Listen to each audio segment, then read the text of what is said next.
And by the way, if you don't have an executive assistant, you are one. Your to-do list doesn't have your name on it. Even Nate, your to-do list doesn't say Nate's to-do list. It just is to-do list. Your job is actually to delegate everything on your to-do list. And if you come to any item and you're like, I don't have anybody to delegate that to, pick someone and grow their skills and confidence, but continue to delegate everything except genius. So good. Taking notes too. It's great. This is awesome.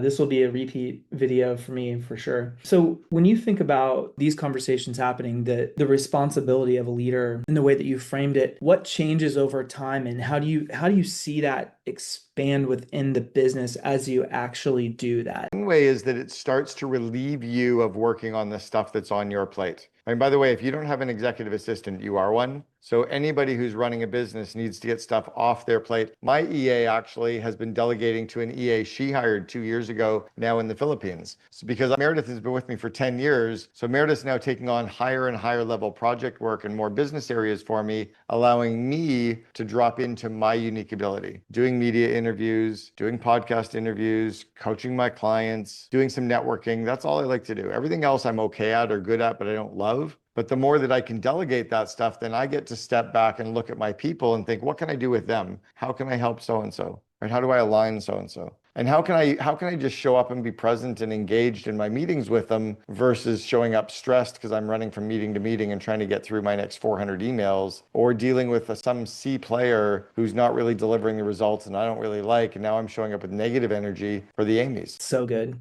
Something recently, I don't know if this is a squirrel or not. I don't think it is. So I've been seeing a therapist for a couple of years now. And one of the things that really showed up for me recently was I had not been having some of those conversations that I needed to have, or, allowing those C players in the business to captivate so much of that time and so much of that energy and so much of that focus. And so I'm curious, when you're coaching me, or however you want to reframe the question back, how do you coach people to, it's one thing to say, oh yeah, get rid of the C players, but you're like, I'm afraid, or I haven't had the conversation, or I was a people pleaser. That was my own problem. Bingo. Bingo. And most entrepreneurs are still starving for the praise that they didn't get in the school system or they didn't get from their parents. So they're trying to be liked. Subconsciously, they don't like to have those tough conversations. By the way, one of the roles of the COO is to have the tough conversations with the employees to continue to make the CEO iconic. And the CEO's job behind the scenes is to make sure they make the COO look good. Yeah, my job is to take it off your plate because you're going to suck at it. And I need you to be the chief energizing officer. I need you to show up with that cool energy and that great vibe, but I can't have that sucked out of you because you had to fire somebody. Now, the other part is that A players actually want the truth anyway. So when you hire a team of true A players, like think about any professional sport, they're quite used to the coach giving them shit for something. And then maybe 4 minutes later, hitting them on the ass and high-fiving them because they did something well. So do you have kids? I do. 15 How and old are 12. they? Oh, 15. okay. This is perfect. When you're 15 and 12-year-olds, when they were young or even now, when they do something wrong, do you have a quarterly review with them to sit down and talk to them about all the stuff they did wrong in the quarter? No. No.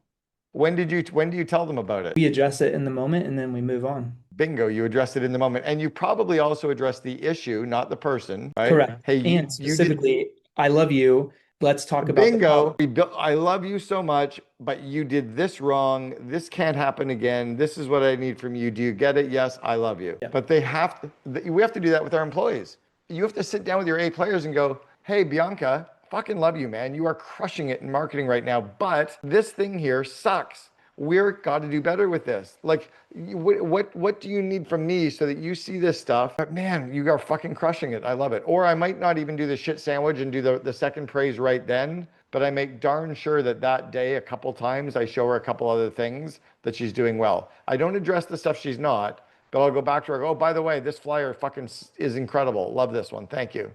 I love it. Yeah, because then you were right on the money with the thing and moving Bingo. on. Yeah. And you raise their confidence and address the issue, not the person. And it's not you always do this. Like, Bob, who showed up late for a meeting, needs to be hit and say, hey, Bob, not okay that you're late for the meeting. It really pisses me off. It frustrates me. It makes me think that you don't care. It makes me think that your time is more valuable than ours. I need you to show up 5 minutes early or consider that being late from now on. What do you need from me to help you with that? And by the way, have you read the book Meetings Suck? Because it kind of covers how to show up at meetings on time. Bob really doesn't know anywhere to go with that other than you're right.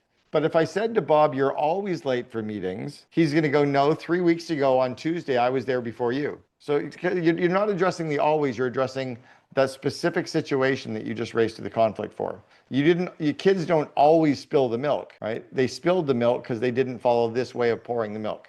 And then when they're 13, you don't have to teach them how to pour milk anymore. And you don't praise them for pouring it well because they'll think you've lost your shit. Right. Like, what are you talking about, Dad? So that's exactly how you grow people inside of your company, is the same way that we grow kids inside of our home. Love it.